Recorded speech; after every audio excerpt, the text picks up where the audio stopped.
حضرت عبداللہ بن عمر رضی اللہ تعالیٰ عنہ اپنے دوستوں کے ساتھ کھانا کھانے میں مصروف تھے باہر پہاڑوں میں۔ آج بھی عرب ایسا کرتے ہیں، گھر سے کھانا تیار کیا اور باہر صحراؤں میں پہاڑوں میں لے کر وہاں بیٹھ کے کھانا کھاتے۔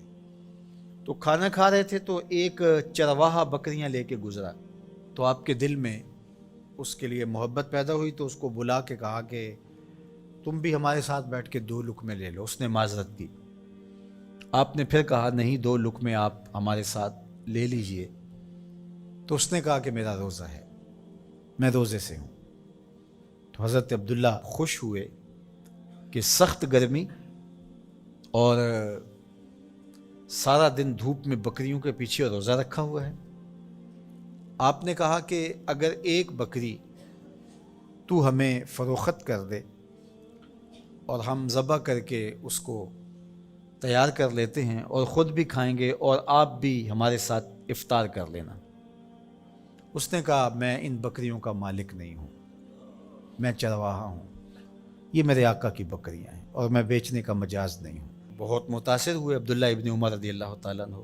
آپ نے اس کو مزید آزمانے کے لیے کہا کہ تو اپنے آقا سے کہہ دینا کہ بھیڑیا بکری اٹھا کے لے گیا تھا، تو ایک بکری ہمیں دے دے۔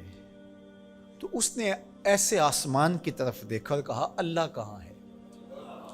بس اس کا یہ انداز حضرت عبداللہ بن عمر کو اتنا بھا گیا، اتنا اچھا لگا کہ آپ جب یہ واقعہ سنایا کرتے تھے تو آنکھوں سے آنسو جاری ہو جاتے، اور فرماتے اس نے یوں انگلی کھڑی کی تھی اور آسمان کی طرف دیکھا تھا اور بار بار کہتا تھا اللہ کہاں ہے؟ خیر آپ واپس شہر آئے، اس کے مالک کو تلاش کیا اور کہا کہ اس غلام کو اور بکریوں کو من چاہی قیمت کے ساتھ مجھے فروخت کر دو۔ اس نے بکریاں اور غلام دونوں بیچ دیے۔ آپ نے غلام کو بلایا اور کہا کہ تو آج کے بعد آزاد ہے اور یہ بکریاں بھی تیری ملک ہوئیں۔ تیرے ایک جملے نے کہ اللہ کہاں ہے تیرے لیے آزادی کا مجدہ بنا دیا اس کو، اور میں تجھے ساتھ دعا بھی دیتا ہوں اللہ تجھے جہنم کی آگ سے بھی آزاد فرما۔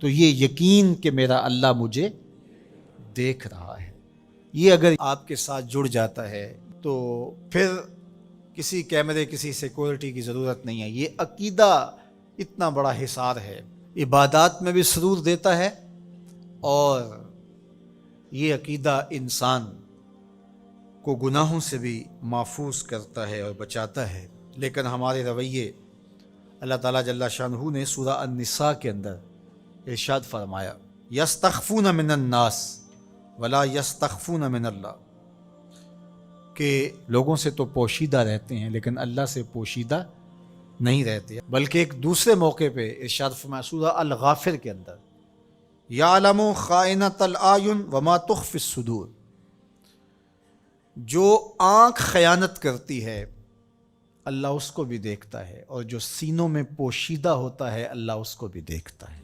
جو چیزیں سوچ میں پیدا ہوتی ہیں، جو بطور وسوسہ آتی ہیں، تمہارا رب اسے بھی دیکھ رہا ہوتا ہے۔ حضرت عمر بن عبدالعزیز رضی اللہ تعالی عنہ فرمایا کرتے تھے کہ اپنی خلوتوں کو پاک رکھو، اللہ تمہارے ظاہر کو ستھرا کر دے گا۔ جس شخص کی خلوت پاکیزہ ہوتی ہے، عفت مآب ہوتی ہے، تو اس کے چہرے پہ خاص قسم کا نور ہوتا ہے۔ جو راتوں کی تنہائیوں میں اٹھ کے عبادت کرتا ہے اور اللہ کے حضور وہ الہا زاری کرتا ہے، تو دن چڑھے اس کے چہرے کے اوپر اللہ تعالیٰ ایک خاص نور پیدا کرتا ہے، جس سے لوگوں کو سرور ملتا ہے اور لوگوں کے دل میں اس کے لیے محبت پیدا ہوتی ہے۔ اور جو تنہائیوں میں جرم کرتا ہے، گناہ کرتا ہے، اور لوگوں کی نظر میں کوئی ایسی چیز ہوتی بھی نہیں ہے، تو لوگوں کے دل میں اس کے لیے نفرت پیدا کر دی جاتی ہے، لوگ اس سے دور ہٹنا شروع ہو جاتے ہیں۔ یہ دلوں کے سودے